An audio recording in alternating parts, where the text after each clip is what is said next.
नमस्कार प्यारे साथियों, आप सभी का एक बार फिर से भरपूर स्वागत है टारगेट सरकारी नौकरी यूट्यूब चैनल पर। जहां हम गणित की बात कर रहे हैं, सामान्य गणित की। और हमने कल वाली जो पिछली क्लास थी उसके अंदर हमने एलसीएम और एचसीएफ की सामान्य जानकारी की बात करी थी। आज हम बात करेंगे एलसीएम और एचसीएफ के कुछ प्रश्नों की। एलसीएम और एचसीएफ क्या है इसके बारे में एक बार वापस अपन रिवीजन कर लेते हैं। देखिए, एलसीएम, एचसीएफ, छोटी से छोटी संख्या, छोटी से छोटी। और एच से देने क्या होता है, बड़ी से बड़ी। इस बात को ध्यान में रखते हुए देखा, हमने कहा था कि इसकी सबसे जो बड़ी घात होती है उसको लेना है इसके अंदर गुणनखंडों की। और इसके अंदर जो दोनों में उभयनिष्ठ घात होती है सबसे छोटी वाली, उसको लेते हैं। ठीक है, ये बात हमने कल करी थी। आज अपन बात कर रहे हैं अलग सवालों की, थोड़े से सवालों का लेवल। अब जैसे हमारे पास कोई संख्या दे दी है, एन संख्याओं का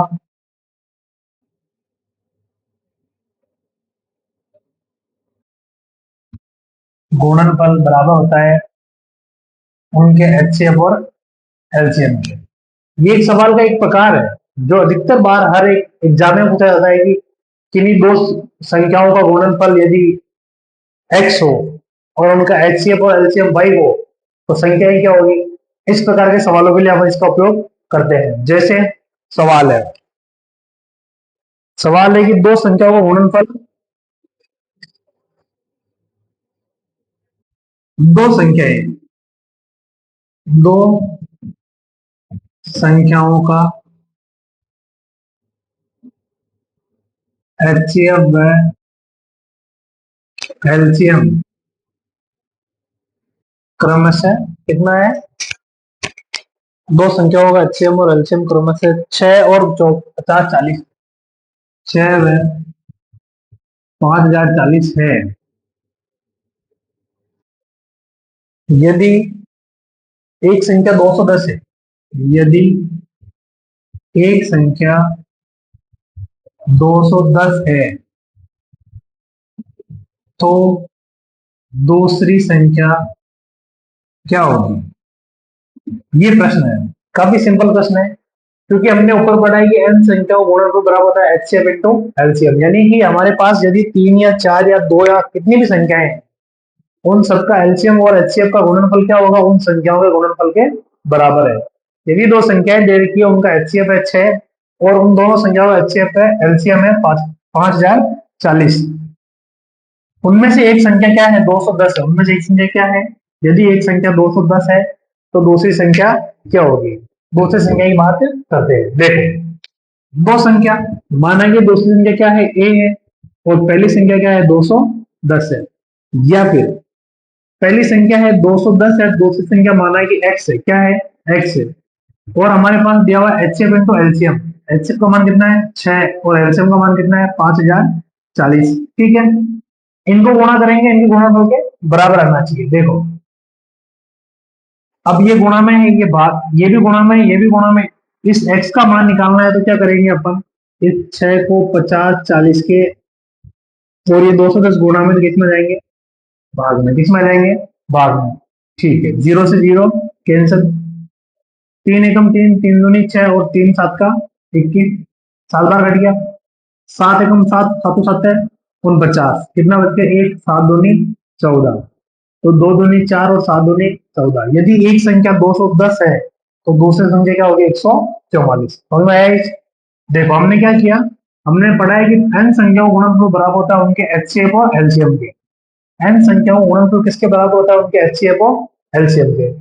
तो हमने यहाँ देखा कि दो संख्याएं हैं जिनका एचसीएफ तो 6 है और एलसीएम क्या है, 5040 है। और यदि उनमें से एक 210 है तो दूसरी संख्या क्या होगी। हमने इन दोनों को गुणा किया और इसको ऐसे करके निकाल लिया। ठीक है, अगली बात करते हैं।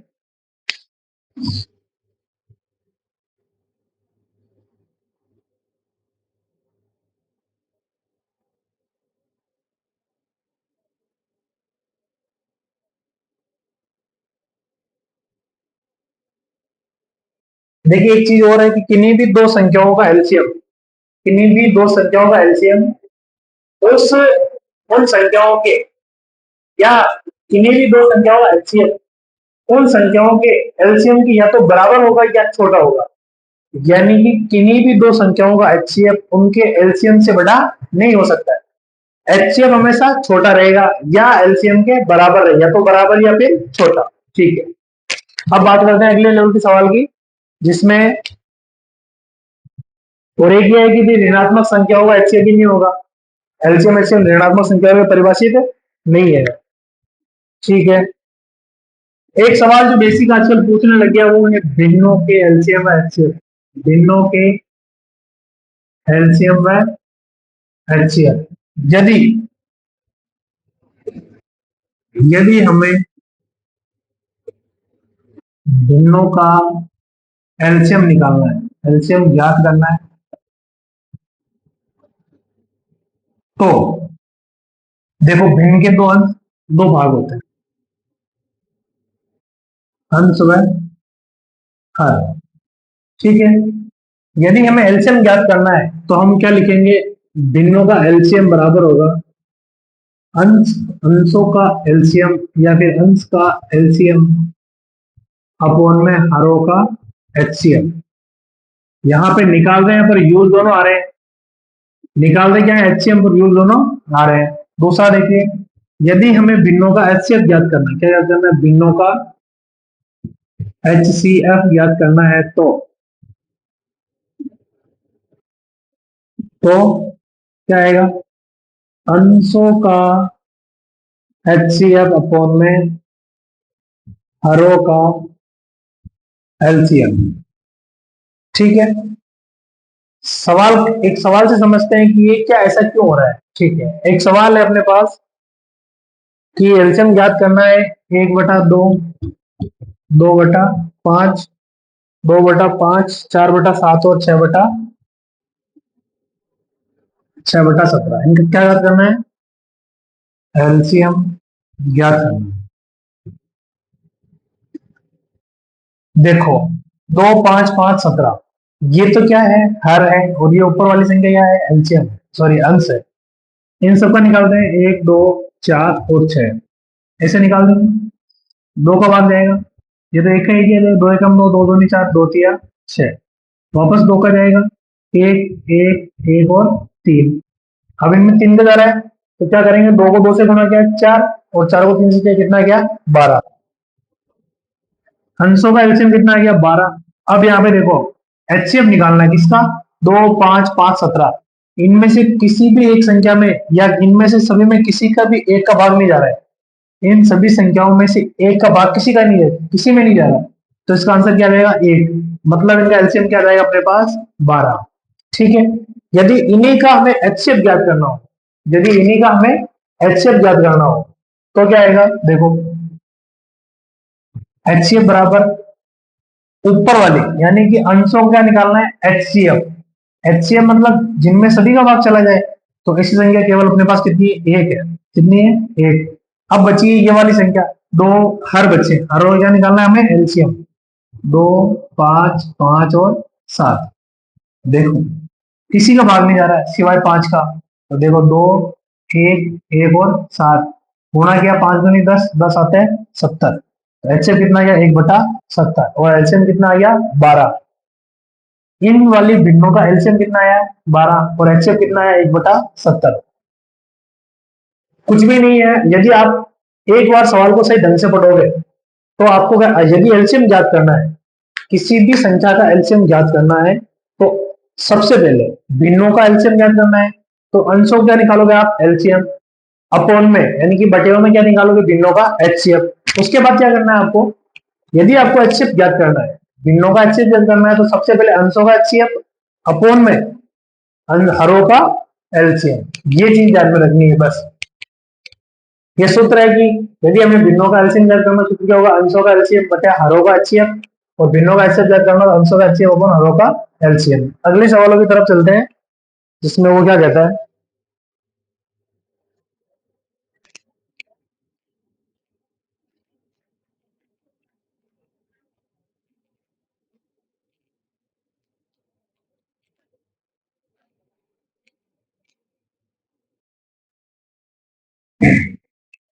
देखिए अधिकतर जो प्रश्नों के प्रकार है, हम सीधा प्रश्नों के प्रकार पे चलेंगे, और मैं भी ये उम्मीद करता हूं कि आप इन्हीं प्रकारों के प्रश्नों पर ज्यादा फोकस रखें, क्योंकि यही प्रश्न बार बार रिपीटेड क्वेश्चन है। MRQ, मोस्टली रिपीटेड क्वेश्चंस, ये वो क्वेश्चंस है। देखिए, एक प्रश्न का प्रकार है कि वह छोटी से छोटी संख्या ज्ञात कीजिए जो कि एक्स वाई जेड से पूर्णतः विभाजित हो। वह छोटी से छोटी संख्या याद कीजिए जो किन्हीं भी संख्याओं से पूर्णतः विभाजित हो। तो वो क्या हो जाएगा, इन एक्स वाई जेड क्या हो जाएगा, एलसीएम हो जाएगा। क्या हो जाएगा, एलसीएम। जैसे उदाहरण माना जी, वह संख्या याद करें, वह संख्या याद करें जो 10, 15 और 25 से पूर्णतः विभाजित हो। तो ये क्या होगा, 10, 15, 25 का एलसीएम। जैसे अब 10, 15 और 25 का एलसीएम अपन यही ले लेते हैं। देखो, सबसे पहले दो का भाग करें, दो बन गए 10, 15 और 25। अब किसका जाएगा, तीन का जाएगा। चलो, 3, 5, 25। अब जाएगा 5 का, 1, 1, 5। ठीक है, अब इसे गुणा करना है, 3 दूनी 6, 6 पंजे 30 और 3 पंजे 15। मतलब क्या जाएगा आंसर आपका, 150। तो 150 वह नंबर है जो इन तीनों से क्या होता है, पूर्णतः विभाजित होता है। ऐसे सारे क्वेश्चनों को, अगर ऐसा क्वेश्चन कहीं भी आ गया तो उसका सीधा आपको क्या निकाल देना है, एलसीएम। यदि कोई भी बाकी नहीं बचा हो, ऐसा कुछ भी नहीं हो रहा हो, सीधा क्या निकालना है आपको, एलसीएम। अगले क्वेश्चन लिखिए कि वह छोटी से छोटी संख्या याद करनी है जिसे एक्स वाई जेड से विभाजित करने पर प्रत्येक दिशा में आर शेषफल बचे। एक्स वाई जेड से विभाजित करने पर प्रत्येक दिशा में शेषफल कितना बचे, आर बचे। कोई भी संख्या हो सकती है। अब यहाँ पे देखिए, छोटे से छोटे संख्या याद करनी है जिसको विभाजित करने पर क्या बचे, आर, मतलब फिक्स है। माना कि ऐसी कोई संख्या याद करो जिसे 5, 6, 7, 8 से विभाजित किया, किससे विभाजित किया, और शेषफल कितना बचा, हर दशा में कितना शेषफल बचा, 3। तो यहाँ पे आर का मान क्या है, 3 है। अब कितने भी अंक हो सकते हैं, कितने भी अंक हो सकते हैं, इससे देखिए घबराना नहीं है, कुछ भी नहीं है, बिल्कुल सरल है कि वह छोटी से छोटी संख्या। अब जिस भी सवालों में छोटी से छोटी है वहां पे हमेशा एलसीएम निकालना है। ठीक है, 5, 6, 7, 8 से विभाजित करेंगे, हमेशा क्या बचेगा, 3। तो वह संख्या याद करो। ठीक है, अब अपन क्या करते हैं, इनका क्या रहेगा, एलसीएम आ जाएगा। क्या रहेगा, एलसीएम। 5, 6, 7, 8। मुझे नहीं लग रहा कि इनमें किसी का भाग जाता होगा, फिर भी देख लेते हैं एक बार। दो का जा रहा है, 5, 3, 7 और 4। फिर से दो का, 5, 3, 7 और 2। अब कर लेंगे गुणा, दो दूनी 4, 4 पंजे 20, 20 के 60, 60, 60 सम 60 7 420, 420 दूनी 840। कितना आ गया, 800। वापस गुणा करिए एक बार, दो दूनी 4, चारों पंजे 20, 20 के 60, 7 चंग 42, 420, 420 दूनी 840। और इसमें अपन क्या जोड़ देंगे, यदि ये जोड़ देंगे आर, तो अपने पास वह छोटी से छोटी संख्या आ जाएगी जिनको इन सभी में से अगर भाग देंगे तो आंसर कितना आएगा, 800। सॉरी, आंसर कितना आएगा, शेषफल कितना आएगा अपने पास, 3। समझ नहीं, अगर ऐसा नहीं हो, एक जनरल तरीका समझने के लिए, तो 843 में अपन किसी का भाग देके देखते हैं। 843 में मैं 7 का भाग देके देखता हूँ। ठीक है, अगर ये गलत होगा तभी अपने आंसर गलत रहेगा। ठीक है, 7 एकम 7, 7 दूनी 14, 0, 0, 3 बच गए।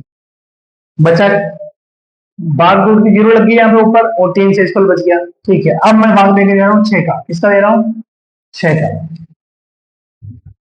6 का भाग दिया किसमें, 843 में। ओके, 6 एकम 6, 2, 6 ग्रेट 6 चौके 24, 0, 0, 3। 6 में 3 का भाग नहीं जा रहा, शेषफल कितना बच गया अपने पास, 3। यहाँ भी ये सही है। ठीक है, तो यदि हमने सवाल में ये आए कि पूर्णतः विभाजित हो, कुछ भी नहीं बचे, तो केवल एलसीएम आएगा। यदि सवाल ये कह रहा है कि वो पूर्णतः विभाजित हो, तो केवल और केवल क्या जाएगा, एलसीएम आ जाएगा। केवल और केवल क्या जाएगा, एलसीएम। और यदि वो कह रहा है कि सभी में शेष समान बचे, समान शेष बचने का मतलब है कि आप चाहे किसी विभाजित करो, सेम शेष बच रहा है। ठीक है, अब तीसरा सवाल जो कि इंपॉर्टेंट है, ये सबसे इंपॉर्टेंट है। थोड़ा सा बहुत इजी है, दोनों सबसे इजी। वह छोटी से छोटी संख्या ज्ञात करें जिससे इनको घटाने पर क्या बचे, हमेशा एबीसी शेष बचे। क्या बचे? एबीसी। सवाल देखते हैं इसका होगा। देखो, वह छोटी से छोटी संख्या ज्ञात करें जिन्हें इनसे भाग देने पर एबीसी शेष बचे। और अब ये सूत्र है, इसका एलसीएम में से क्या माइनस करना है? के कोई भी संख्या है, और के क्या है? एक्स माइनस ए बराबर वाई माइनस बी बराबर जेड माइनस सी बराबर क्या जाएगा? ये के है।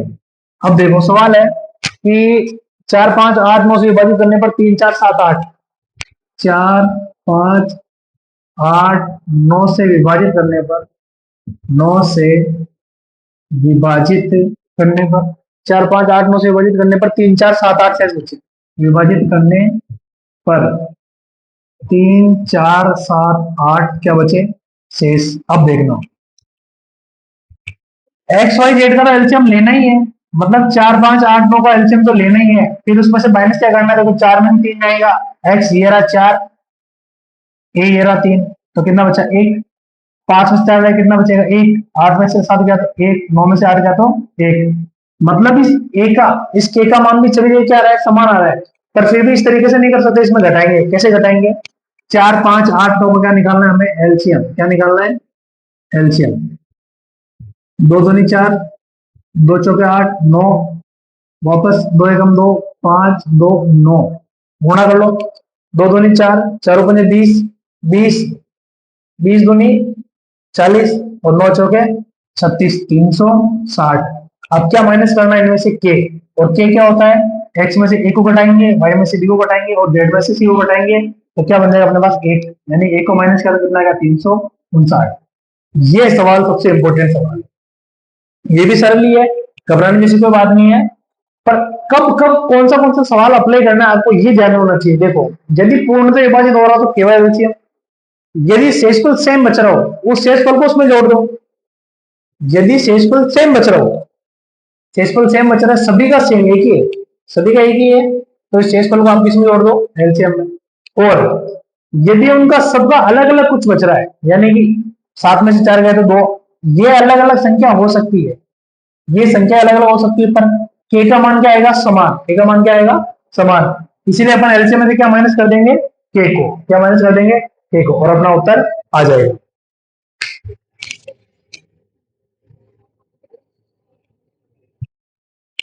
अब इसी के अंदर अगले सवालों की बात करेंगे जो कभी कभी पूछ लेता है। जैसे एक मंदिर में, एक स्कूल में घंटी बजती है, कोई 10 सेकंड बाद, कोई 18 सेकंड बाद, कोई 26 सेकंड बाद।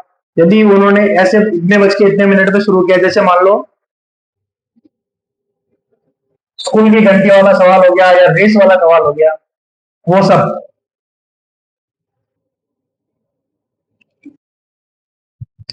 जैसे एक स्कूल की घंटी है जो 18 सेकंड पे, एक 36 सेकंड और एक 42 सेकंड पे ऐसे बजी।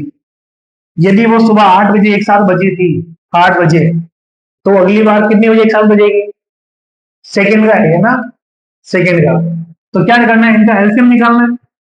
इनका एलसीएम निकालेंगे, जो भी आंसर आएगा उसको मिनट में बदल के आंसर डायरेक्ट इसमें जोड़ देंगे। ठीक है। एक है रेस वाला सवाल, यदि वो 10 सेकंड पहले शुरू करता है, 20 सेकंड बाद में शुरू करता है, 30 सेकंड बाद में शुरू करता है, तो वो आपस में कब मिलेंगे?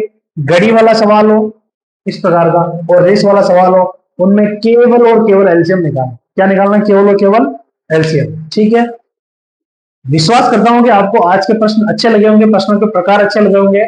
यदि आपको पसंद आए, कोई भी समस्या हो, तो आप कमेंट करिए, और आपको अच्छा लगे, थोड़ा सा समझने लायक हो, तो जरूर सब्सक्राइब करें और अपने दोस्तों के साथ शेयर करें, जिससे मुझे मोटिवेशन मिलता रहे और मैं आपके लिए ऐसे ही मेहनत करता हूँ। धन्यवाद।